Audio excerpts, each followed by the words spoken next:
Seigneur Dieu Tout-Puissant, merci ce matin pour cette grâce que tu nous accordes d'être ici et d'être dans ta présence et de présenter ta parole. Seigneur, je te demande au nom de Jésus-Christ de bien vouloir prendre le contrôle de tout ce que nous allons dire et faire.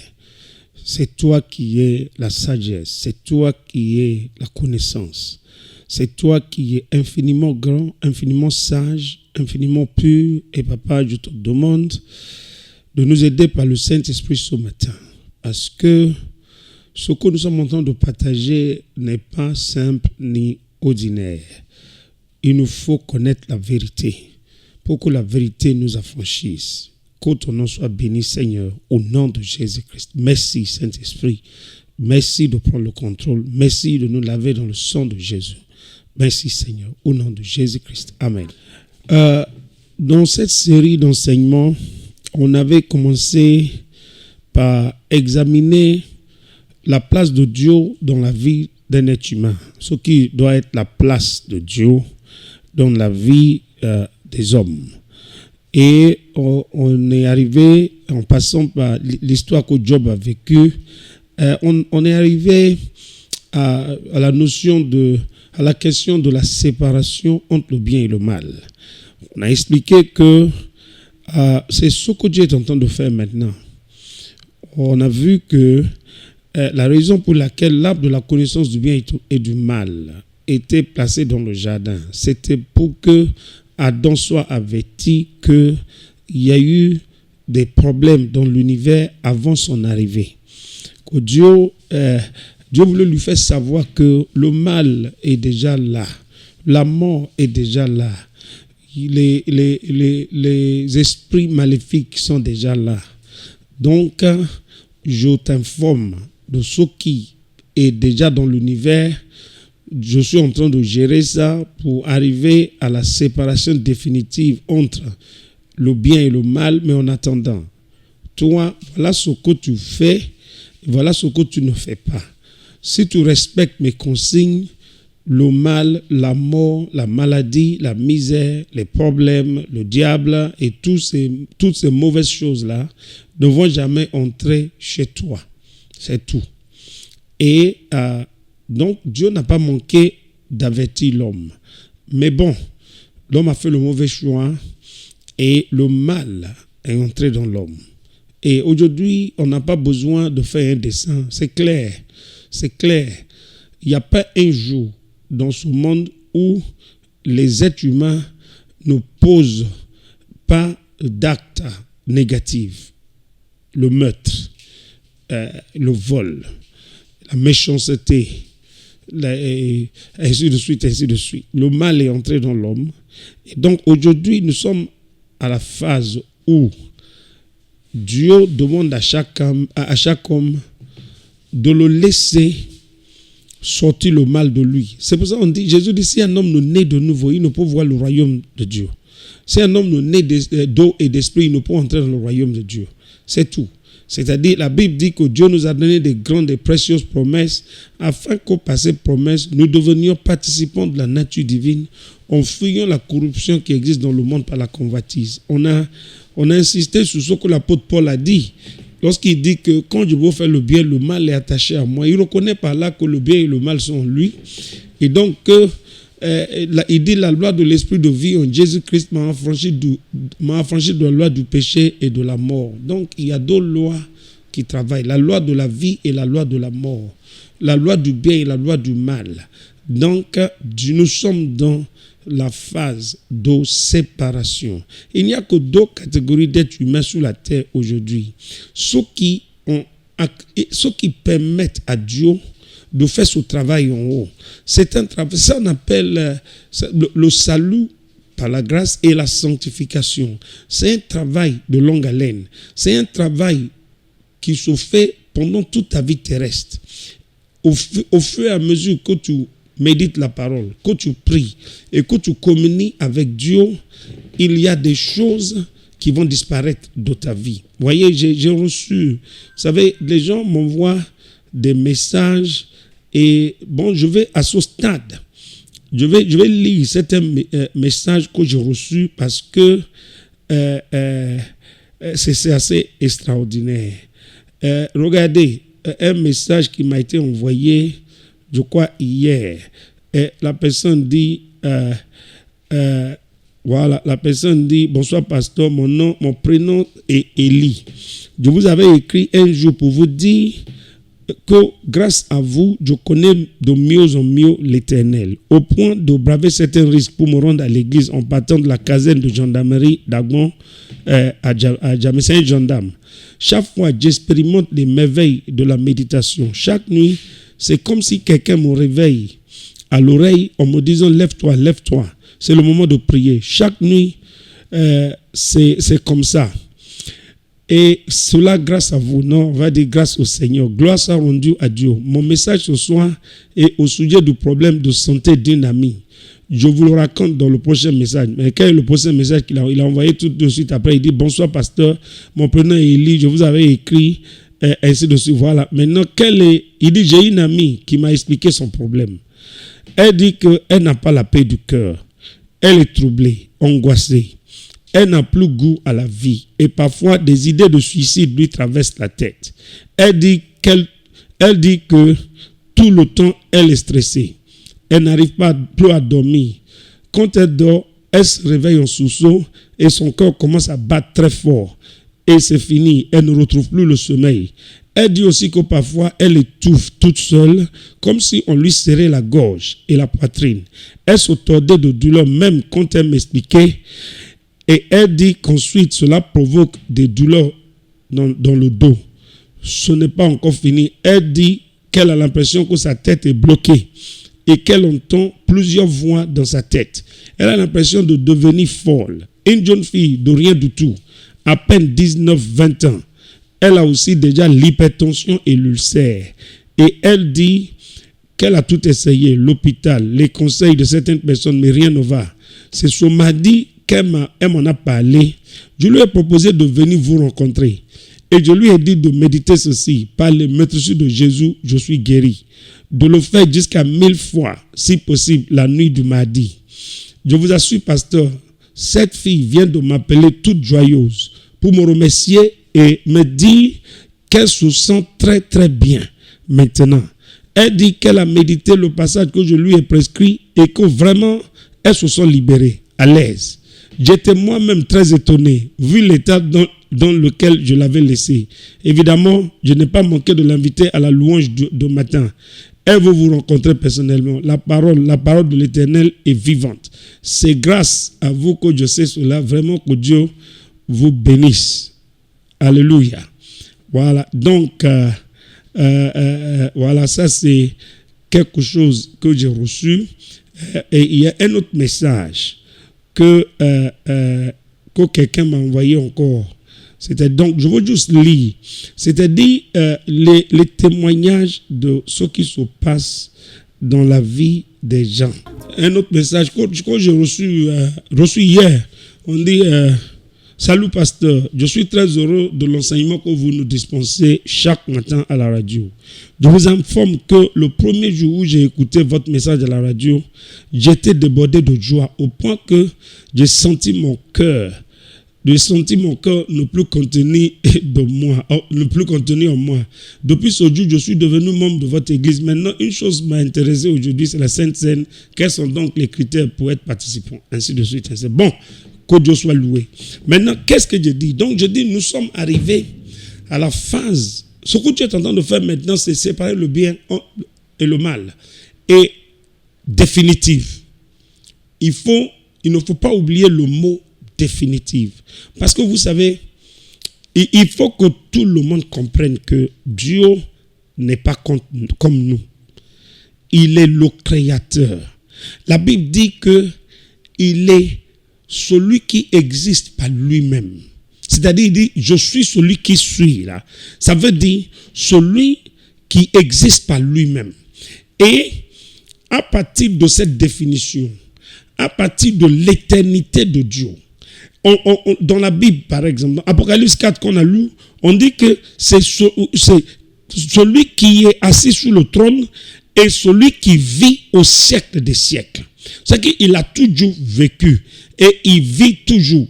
il vit au siècle des siècles. Il existe par lui-même. Donc, il fut un moment, si on suit la logique de son raisonnement, il fut un moment où Dieu était seul, puisqu'il n'a ni commencement ni fin.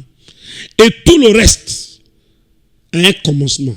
Nous tous, nous, les créatures, la création, on a un commencement. La Bible dit, au commencement, Dieu créa les cieux et la terre. Ça veut dire que Dieu est avant le commencement. Le commencement dont on parle, c'est le commencement de tout ce qui a été créé. C'est le commencement de tout ce qui existe en dehors de Dieu. Donc ça veut dire que Dieu est avant le commencement et il n'a ni commencement ni fin. Parce que c'est lui qui est la cause de l'existence de toutes choses. Donc à un moment donné, Dieu était seul. Et il a conçu l'univers. Il a conçu les cieux et la terre. Il a conçu la création. Il a conçu tout ce qui existe, tout ce qu'on voit, les visibles et les invisibles. Et à un moment donné, le moment qu'on appelle le commencement, il a créé toutes choses. La Bible dit, au commencement, Dieu créa les cieux et la terre. Voyez, donc il a créé les anges, il a créé les êtres humains, il a créé la végétation, il a créé la mer, il a créé les poissons, il a créé les animaux, il a tout créé. C'est Dieu qui a tout créé. Maintenant, vous savez, Dieu a créé les êtres libres, la liberté d'action. Il ne peut pas faire autrement. Vous savez, il y a des êtres qui ne sont pas libres. Il y a des êtres vivants qui ne sont pas libres. Les arbres ne sont pas libres. Vous voyez? Et parce que si vous plantez un arbre quelque part, même si vous avez planté un arbre à Makori, l'arbre ne peut pas dire, ah, Makori, ça ne m'arrange pas. Je vais me déplacer pour partir aux deux plateaux. Il ne peut pas. Il n'est pas libre. L'arbre est, on ne peut pas dire un être, mais est une chose vivante. La preuve, vous coupez un arbre, vous coupez, il y a des arbres en face de la gare Sotra, là, à Makori ici. Et chaque année, les gens de la Sotra viennent et ils coupent les branches, ils coupent les branches, ils laissent le tronc seulement. Et puis, au bout de quelques semaines, ça recommence à pousser. Ça pousse, et puis c'est devenu grand encore, ça bloque le paysage. Donc, ils reviennent encore pour couper. Donc, l'arbre n'est pas déraciné, il pousse. Chaque année, il y a des fruits qui sortent sur certains arbres. Et donc, ça veut dire que c'est quelque chose de vivant. Et hélas, mais il n'est pas libre. Il ne peut pas se déplacer à sa volonté, à sa guise. On le plante quelque part, et c'est là-bas il va rester jusqu'à ce que Jésus arrive, ou bien jusqu'à ce que quelqu'un le déracine, et puis c'est tout. Mais tant que ce n'est pas comme ça, il pousse, il donne les fruits. Mais est-ce que toi, en tant qu'être humain, tu aurais préféré être un arbre? Non. Toi, tu es libre. Tu peux dire, je m'en vais à Yopougon. Tu peux dire, oh, ce matin, je vais manger, au lieu de manger à Tchéké, ce matin, je vais manger omelette au jambon.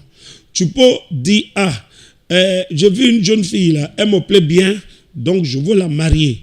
Tu peux dire, ce matin, je préfère cette chemise bleue au lieu de cette chemise rouge. Ainsi, tu es libre. La liberté d'action est un don que Dieu nous donne. La liberté d'action. Ce qu'on appelle le libre arbitre, c'est un don. Sinon, on ne serait pas des êtres vivants. On serait comme des arbres. Même les animaux sont libres. Donc, vous voyez, mais la liberté que Dieu nous donne, ça dit, nous sommes libres, les anges sont libres, mais c'est comme une épée à double tranchant. C'est-à-dire que quelqu'un peut utiliser cette liberté-là pour faire le mal. Quelqu'un peut choisir de faire le mal. Je vous lis comment le dérapage est arrivé dans l'univers. Parce qu'on explique que Dieu n'a pas manqué de dire à Adam qu'il y a dérapage dans l'univers. Dans Ézéchiel 28. Ézéchiel 28, à partir du verset 11. La Bible dit, La parole de l'Éternel me fit adresser en ces mots, fils de l'homme, prononce une complainte sur le roi de Tyr. Tu lui diras, ainsi parle le Seigneur l'Éternel. Tu mettais le sceau à la perfection. Tu étais plein de sagesse, parfum en beauté. Tu étais en Éden, le jardin de Dieu. Tu étais couvert de toute espèce de pierres précieuses, de sardoine, de topaz, de diamant, de chrysolite, d'onyx, de jaspe, de saphir, d'escarboucle, d'émeraude et d'or. Tes tambourins et tes flûtes étaient à ton service, préparés pour le jour où tu fus créé. Tu étais un chérubin protecteur aux ailes déployées. Je t'avais placé et tu étais sur la sainte montagne de Dieu.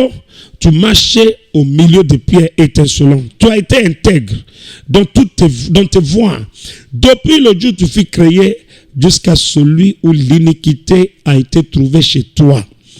N'oubliez pas ce verset 15. C'est Dieu qui parle ici. Il dit la parole de Dieu me fit adresser en ces mots. Ça veut dire que c'est Dieu qui parle. Et il parle d'un chérubin. Il dit tu étais un chérubin protecteur aux ailes déployées. Et Dieu dit je t'avais placé. Alléluia. C'est Dieu qui place. C'est Dieu qui place. Il dit, je t'avais placé sous la sainte montagne de Dieu. Tu marchais au milieu de pierres étincelantes. Il dit, tu as été intègre dans toutes tes voies. Tu as été intègre dans tes voies depuis le jour où tu fus créé, jusqu'à celui où l'iniquité a été trouvée chez toi. Regardez ce que Dieu dit. Ça fait que Dieu ne dit que la vérité. Il dit que cet ange était intègre. Intègre. Vous savez, le mot intègre là est un mot très fort. Un mot très fort. Je vais vous faire lecture du même passage dans d'autres traductions. Donc, ça c'est une traduction Osterwald, une ancienne traduction qui dit tu fus intègre dans tes voies depuis le jour où tu fus créé jusqu'à ce que l'iniquité ait été trouvée en toi. Ça, c'est ce qui est dit dans Osterwald.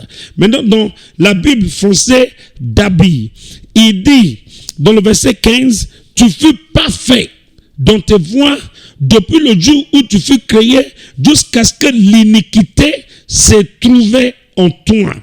Il y a une autre traduction. Bien sûr, il y a la Bible en français, Louis II, qui dit, tu as été intègre dans tes voies depuis le jour où tu fus créé jusqu'à celui où l'iniquité a été trouvée chez toi.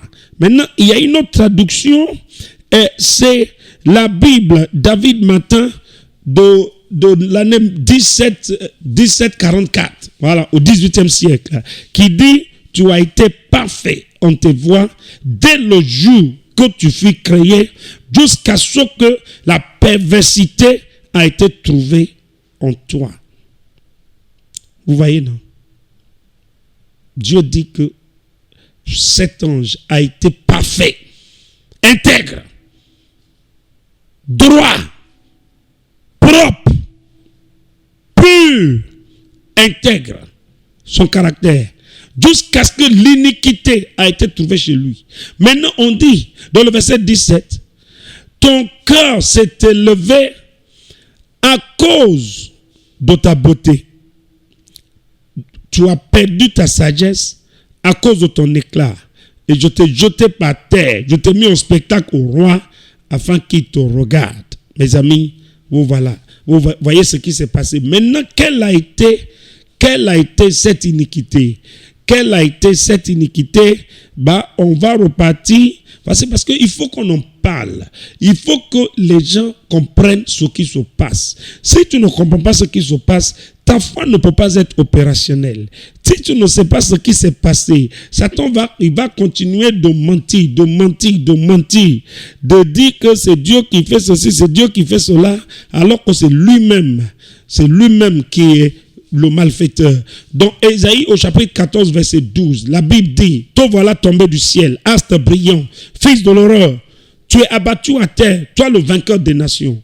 Celui qu'on appelle astre brillant là, c'est Lucifer. On dit, tu disais en ton cœur, je monterai au ciel. Voilà, voici son péché. Voilà l'origine du péché. Je monterai au ciel. J'élèverai mon trône au-dessous des étoiles de Dieu. Je m'assirai sur la montagne de l'assemblée à l'extrémité du septentrion. Je monterai sur le sommet de nues. Je serai semblable au Très-Haut. Mais tu as été précipité dans le séjour des morts, dans les profondeurs de la force. Maintenant, je vais faire la même chose que tout à l'heure. Je vais lire ce passage à partir des différentes traductions que j'ai devant moi ici. Et dans le Osterwald, il dit: comment es-tu tombé du ciel, astre brillant, Lucifer, fils de l'horreur? C'est ce qui est écrit ici. Il dit: comment es-tu tombé du ciel, astre brillant, Lucifer, fils de l'horreur? Comment as-tu été abattu à terre, toi qui foulais les nations? Tu disais en ton cœur: je monterai aux cieux, j'élèverai mon trône par-dessous les étoiles de Dieu, je siégerai sous la montagne de l'assemblée, aux régions lointaines de l'Aquilon. Je monterai sous les hauteurs des nues, je serai semblable au Très-Haut. Mais tu es descendu dans le sépulcre, dans les profondeurs du tombeau. Je vais faire cette même lecture à partir de la Bible David Martin. C'est une ancienne traduction, 1744. Il dit: comment es-tu tombé des cieux, étoile du matin, fille de l'aube du jour? Toi qui foulais les nations, tu es abattu jusqu'en terre. Tu disais en ton cœur: je monterai aux cieux, je placerai mon trône au-dessus des étoiles du Dieu fort. Je serai assis en la montagne d'assignation aux côtés d'Aquilon. Je monterai au-dessous des hauts lieux de nuée. Je serai semblable au souverain. Et cependant, on t'a fait descendre au sépulcre, au fond de la fosse. Mes amis, je ne sais pas si vous avez compris ce qui se passe. C'est une créature comme nous. Une créature comme toi et moi qui dit un jour que il va être Dieu maintenant. Parce que bon, la Bible dit que Dieu, parlant de lui, dit que il est plein de sagesse et puis parfait en beauté. C'est comme ça que Dieu l'avait créé. Il dit que plein de sagesse et parfait en beauté. Ézéchiel 28. Il dit: tu mettais le soir à la perfection, plein de sagesse et parfait en beauté. Donc il avait la perfection, la sagesse, la beauté, la richesse. On dit: tu étais couvert de toute espèce de pierres précieuses. Donc on cite les pierres. Donc la richesse, l'argent, il a tout. Et puis il est doté. On dit: tes tambourins et tes flûtes étaient à ton service. Préparé pour le jour où tu fus créé. Ça veut dire que Dieu l'a doté de capacités musicales exceptionnelles. C'est pour ça que beaucoup de chanteurs vont composer avec le diable. Il y en a qui ont vendu leur âme à Satan. Si tu vas sur Internet, ils ne cachent même pas. Hein. Bon, je ne suis pas là. Ils sont tous là. Hein. Il y a des chanteurs de rap qui sont dedans. Il y a des chanteuses qui sont dedans, qui avouent même qu'ils ont vendu leur âme à Satan pour être bien, pour avoir la renommée dans ce monde-là. Et quand tu écoutes ce qu'elles chantent, mais c'est zéro, il n'y a rien dedans. Entre-temps, leur nom est partout dans ce monde-là. Donc, tu vois que ce sont les démons qui travaillent pour eux. Eux, ils croient qu'ils manipulent les démons. Ils ne savent pas que ce sont les démons qui les manipulent. Donc, on dit, Dieu l'a doté de capacités musicales exceptionnelles parce que, semble-t-il, c'est lui qui était chargé d'adoration au ciel. Voilà. Et vous savez, Dieu est très sensible à l'adoration. D'ailleurs, c'est ce qu'on doit à Dieu. C'est notre premier devoir vis-à-vis de notre Créateur, l'adoration. Je vais en parler tout à l'heure davantage. Donc, vous voyez ici. Donc, on dit qu'il a la perfection, la sagesse, la beauté et les richesses. Et qu'il a été intègre dans toutes ses voies depuis le jour où il a été créé. Vous savez, cette phrase-là exonère Dieu. Ce n'est pas Dieu qui a créé le mal. Dieu est incapable de créer le mal, mais est net pour devenir mauvais s'il utilise ce que Dieu a fait, s'il ne respecte pas les consignes. Il y a un produit chimique qu'on appelle l'arsenic. Vous savez, l'arsenic, ça dépend du dosage. Ça peut te soigner, ça peut résoudre certains problèmes, mais on peut t'empoisonner avec l'arsenic. Pourquoi je parle même d'arsenic? Même les ferralgans, il y a le dosage. Si tu prends une boîte de ferralgans, pas dire que c'est Adekoya qui m'a dit, hein, mais tu avales tout là, mais c'est fini. C'est fini. N'importe quel comprimé même. C'est pour ça qu'ils ont dit de lire la notice. Si tu ne respectes pas les consignes, médicaments qui doivent te soigner là, mais va te tuer. Combien de gens se sont suicidés en avalant des comprimés? Ouais, tout simplement. Le comprimé a été fabriqué pour te soigner, pour te guérir. Mais ça peut te donner la mort si tu ne respectes pas les consignes. C'est tout. Dieu a tout créé et il donne des consignes et il faut qu'on respecte les consignes. Maintenant, celui qui ne respecte pas les consignes va devenir un monstre. C'est ce qui est arrivé à Lucifer. Il est devenu un monstre. Quel est le consigne? C'est tu adoreras le Seigneur ton Dieu et tu le serviras lui seul. C'est tout. Mais quand une créature comme vous et moi se lève un jour pour dire que je vais devenir Dieu, que j'ai-tu eu sauf la place de mon Créateur. Il m'a donné la sagesse, il m'a donné la beauté. Je suis beau, je suis sage, je suis parfait, je suis riche, j'ai un trône. Il dit, je lèverai mon trône. Dieu lui a donné un trône. La Bible dit que Dieu a créé des trônes, des dominations, des autorités. Voilà.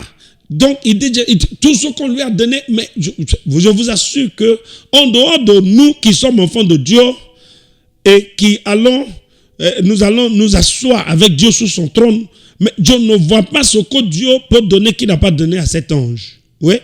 Et la Bible dit, son cœur s'est élevé à cause de sa beauté. Voilà. Mais si Dieu t'a donné la beauté et que les gens te félicitent parce que tu es beau, parce que tu es sage, mais la gloire ne doit pas rester avec toi. La gloire doit aller à ton Créateur. Tu dois dire gloire à Dieu. Chaque fois que les gens m'envoient des messages pour dire, pasteur, vous ne pouvez pas imaginer combien de gens nous suivent chaque matin et je bénis Dieu. Beaucoup de gens nous appellent, beaucoup de gens nous envoient des SMS. Il y a des gens qui m'envoient SMS chaque jour pour dire que ce programme-là leur apporte une telle joie. Il y a quelqu'un qui m'a dit, si je rate l'émission, on dirait que ma journée est gâtée. Et quand je vous suis, je suis content, je suis heureux. Ça veut dire que les paroles qu'on prononce là ne sont pas des paroles ordinaires. Il y a la vie dedans. Il y a la puissance de Dieu dedans. Ce sont des paroles prononcées par le Saint-Esprit. C'est pour ça que ça produit un tel effet dans les corps des êtres humains. Mais chaque fois que on m'appelle ou bien on me félicite, ou bien je dis mais gloire à Dieu. Gloire à Dieu, c'est Dieu qui parle, c'est la parole de Dieu, c'est le Saint-Esprit qui me dit, voilà comment tu parles, voilà ce que tu expliques, voilà comment on va procéder, mais c'est Dieu qui est en train de faire son travail, mais toute la gloire lui revient parce que c'est lui, mais cet ange, on dit qu'il est beau, ainsi de suite, qu'il chante, il a des capacités musicales exceptionnelles, ainsi de suite, mais Dieu t'a donné les choses, c'est toi qui as ces choses-là, mais c'est lui qui doit recevoir la gloire, parce que ces choses-là n'ont pas pris origine avec toi. Pourquoi veux-tu prendre la gloire de Dieu? Et j'en profite pour parler aux êtres humains qui aiment la gloire. Oh Seigneur, surtout nous les Africains, on aime trop la gloire. C'est pas possible. On aime trop la gloire. Ceux qui aiment la gloire, il y a des pasteurs. Au cas où certains d'entre vous m'écoutent, je ne m'autorise pas à vous parler. Hein. Vous êtes des serviteurs de Dieu, mais je peux juste donner ce petit conseil. Il y a des pasteurs. Quand tu dois rentrer dans ton église, les gens doivent se lever pour t'acclamer. Tu es qui? Mon frère, ma soeur, tu es qui? Tu es qui pour qu'on t'acclame? Si tu arrives au ciel, ce qui n'est même pas sûr, mais admettons que tu arrives là-bas, mais qui va t'acclamer là-bas? Tu es qui? Tu es mort pour qui? Ton sang a été versé pour qui? Ton sang pour même pas sauver un cafard. Il faut arrêter tout ça. Il faut devenir humble. Il faut te vider du moi. Et je connais des pasteurs qui n'organisent des programmes que pour se faire voir. Ils sont motivés par la recherche de la gloire. Ils ne supportent pas l'anonymat. Ce n'est pas possible. Et ce qu'ils oublient, c'est que au ciel là-bas, là, je l'ai dit, il n'y a que Dieu là-bas. Hein. Tous ceux qui veulent aller au paradis n'ont qu'à comprendre que il n'y a que Dieu là-bas. Hein. Il n'y a pas quelqu'un qui est DG là-bas. Il n'y a pas quelqu'un qui est ministre là-bas. Il n'y a pas quelqu'un pour lequel on va dégager la route parce qu'il doit passer. Il n'y a pas quelqu'un qui est boss là-bas. Non. La Bible dit toutes les créatures qui sont dans le ciel et sous la terre et en bas de la terre, je les entendis crier à celui qui est assis sur le trône et à l'agneau soit la louange, la gloire, l'honneur, la puissance au siècle des siècles. C'est tout. Ils ne font que ça. Il n'y a pas de travail là-bas. C'est Dieu qui fournit tout là-bas. Il n'y a pas de loyer à payer là-bas. Jésus dit, je m'en vais préparer une place pour vous. Il dit, dans la maison de mon Père, il y a plusieurs demeures. On ne paye pas le loyer là-bas. On ne paye pas l'eau là-bas. Il n'y a pas ça d'ici là-bas. L'eau qu'on va boire, ça sort du trône de Dieu. Il n'y a pas de soleil là-bas. La lumière de la cité, mais ça sort de Dieu lui-même. Il n'y a pas de CIO là-bas. Il n'y a rien. Il n'y a que Dieu. Donc celui qui n'adore pas Dieu, celui qui n'aime pas Dieu, celui qui ne veut pas obéir à Dieu, celui qui ne veut pas composer avec Dieu, mais il n'a pas besoin d'aller au paradis. Celui qui égorge, les gens qui égorgent les gens ici disant qu'ils vont partir au paradis, mais ils se trompent lourdement. Et il y en a qui pensent que arriver au paradis, leur paradis sensuel, on va leur donner des femmes parce qu'ils ont égorgé les gens ici. Ils sont tous en enfer maintenant. Ouais, chers amis, qu'est-ce que je vous dis? Je dis, le dérapage a commencé à partir du moment où une créature va prendre la place du Christ. C'est comme si vous, qui m'écoutez maintenant, un jour vous décidez que vous êtes Dieu. Vous commencez à annoncer que vous êtes Dieu. Que les gens n'ont qu'à venir se prosterner devant vous. Les gens n'ont qu'à venir vous adorer. Alors que vous partez uriner là, vous ne savez même pas comment ça se passe. Que vous respirez là, vous ne savez pas comment ça se passe. Le ciel est bleu là, vous ne savez pas pourquoi c'est bleu. Et vous dites que vous êtes Dieu. C'est ce que Lucifer a fait. Et donc, à partir du moment où c'est comme ça, le vin est entré dans le fruit. Ça veut dire maintenant que on dit le vin là est tiré, on va le boire maintenant. Voilà. Donc, c'est tout. Dieu dit, bon, on va le laisser arriver à la fin de son dessein. Parce que Dieu ne veut plus qu'il y ait un autre Satan.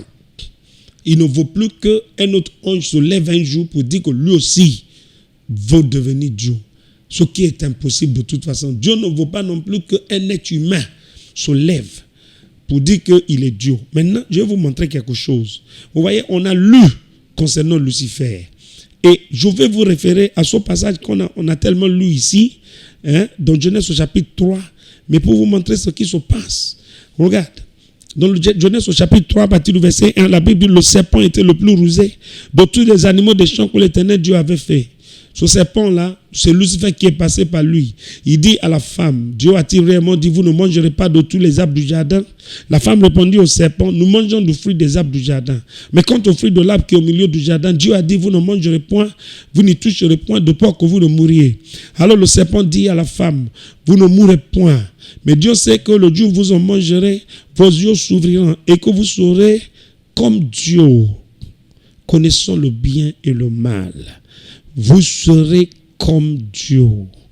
Vous serez comme Dieu. C'est ce qu'il a dit à la femme. Vous serez comme Dieu.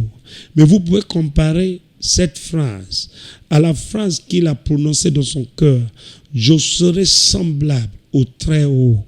Donc vous voyez, vous serez comme Dieu. Qu'est-ce que Lucifer a fait? Il a contaminé certains anges. La Bible dit que le tiers des étoiles du ciel sont tombés avec lui. Les étoiles là, il parle des anges. C'est écrit dans Apocalypse chapitre 12. On dit le dragon parce qu'il a fait tomber le tiers des étoiles du ciel. C'est-à-dire, il a dit aux anges, à ces anges-là qui sont avec lui, qu'on appelle aujourd'hui les principautés, les puissances, les dominations, les seigneurs de ce monde de ténèbres et les esprits méchants dans les lieux célestes. Ces anges-là, qu'est-ce qu'il leur a dit? Ils leur a dit la même chose qu'il a dit à Ève. Vous savez, c'est extraordinaire. Quand le Saint-Esprit t'enseigne la Bible, mais c'est formidable. Il leur a dit la même chose. Vous pouvez vous faire adorer. Pourquoi c'est Dieu seul qu'on va adorer? C'est ça.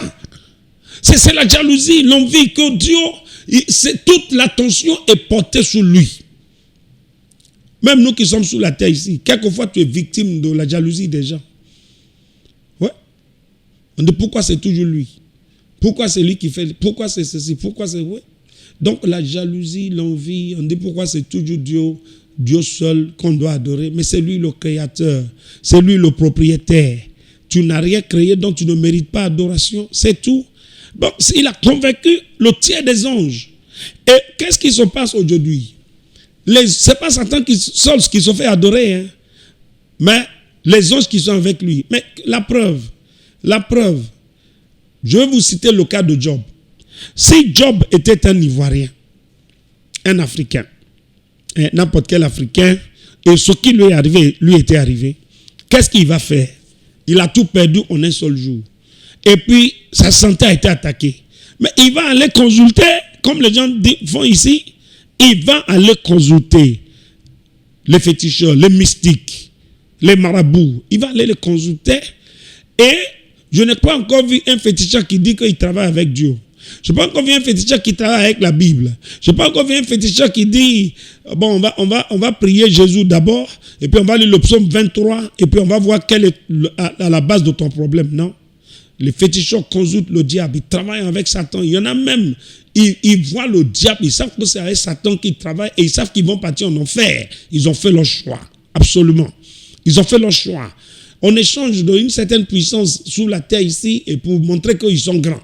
Moi, je me rappelle, une dame m'avait parlé d'un chef vaudou qui devait venir à Abidjan il y a quelques années. Et il a dit à ses adeptes que quand il va arriver à l'aéroport, là, que l'hélice sera coupé. Parce que lui, là, il faut qu'il rentre dans les ténèbres. Effectivement, quand son avion a atterri, l'hélice a été coupé dans la ville. Absolument. Et la dame m'a dit, ce gars-là, il a fait des démonstrations avec eux. Il flotte, c'est-à-dire comme un oiseau. Hein? La lévitation, oui, mais il est mort. Il est parti en enfer. Ouais. Bon, il utilise la puissance de Satan pour faire des démonstrations, montrer qu'il est fort. Est-ce que c'est ça qu'on appelle la force? Non. Et vous voyez, donc, il a convaincu. Donc, si Job était un Africain typique, il va aller consulter. On va lui dire, c'est un esprit qui fait ça, hein. Donc, il va dire, qu'est-ce qu'il faut faire pour que je retrouve la santé?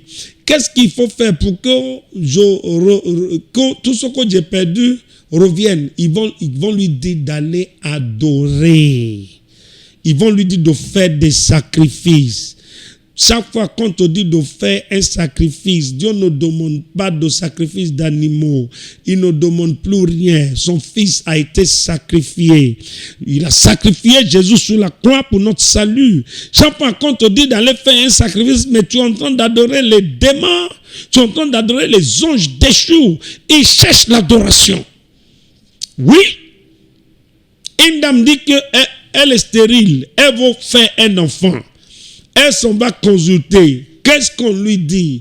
Mais au lieu de dire, on va faire une échographie pour voir ce qui se passe dans ton ventre.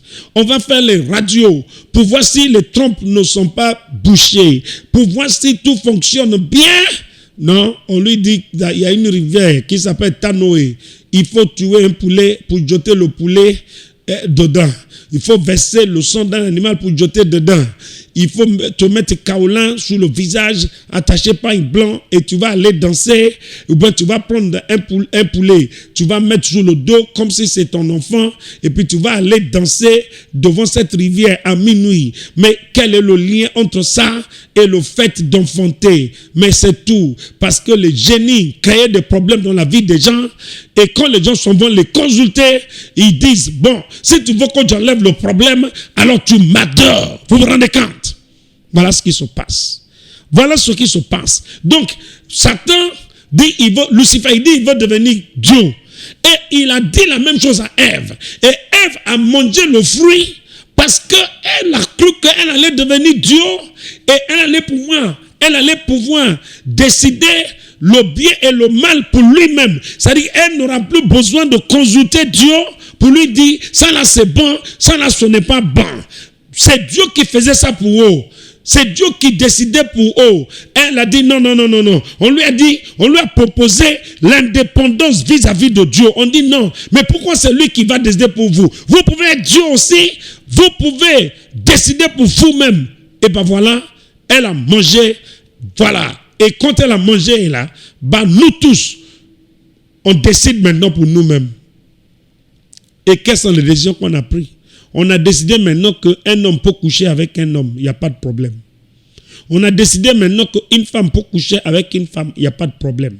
On a décidé maintenant qu'un homme peut marier un homme et il n'y a pas de problème. On a décidé maintenant qu'un homme peut marier un autre homme et puis celui qui a marié l'autre homme, là, il peut être même pasteur d'une église. Pas de problème. Bientôt, ils vont décider que... Il y a des gens qui sont... bientôt, ils vont décider qu'un homme peut marier sa chienne. S'il y trouve son compte. Déjà qu'il y a tellement d'êtres humains qui couchent avec les animaux alors où je vous parle. J'ai déjà eu à prier pour des gens qui ont couché avec des animaux pour faire leur délivrance. Et ainsi de suite, ainsi de suite. Qu'est-ce que je suis en train de vous dire? Voilà. Les décisions qu'on prend, c'est ça qui provoque la guerre. On n'est jamais d'accord. Puisque tout le monde veut être Dieu.